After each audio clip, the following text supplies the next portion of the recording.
Údaje o nezamestnanosti, stredných školách či cestách sypali kandidáti na posty predsedov samosprávnych krajov ako z rukáva. Niektorí z nich čísla prekrúcali a svoje tvrdenia si prispôsobili tak, aby vyšli oproti svojim súperom čo najlepšie.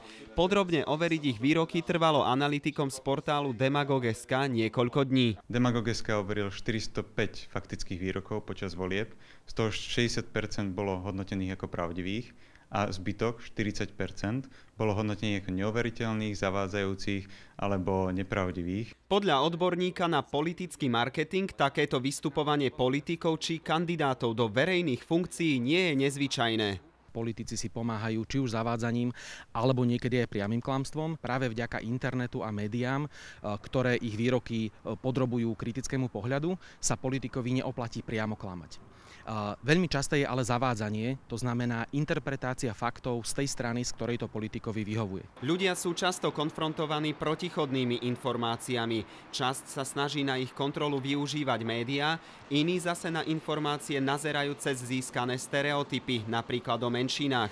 Takýmto stereotypom sa podľa sociologičky prispôsobujú aj politici. Je celkom zrozumiteľné, že úspeje najmä politik, ktorý sa prihráva verejnosti jazykom, ktorému rozumie, apeluje na rovnaké hodnoty, používa alebo opiera sa o rovnaké stereotypy. Využívanie rozšírených názorov, čo ako stereotypným im pomáha uspieť a zahrať na tú správnu strunu verejnosti. Viacerí pedagógovia poukazujú na to, že na školách chýba vedenie ku kritickému mysleniu žiakov.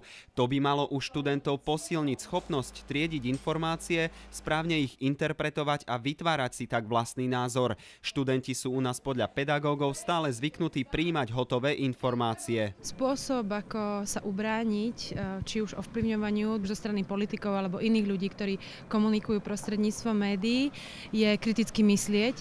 To znamená, ľudia by sa mali odosobniť od pozitívnych či negatívnych emócií voči danej osobe a mali by sa sústrediť na fakty. Pozor by sme si mali dávať najmä na tie informácie, ktoré ovplyvňujú naše rozhodovanie. Napríklad počas volieb.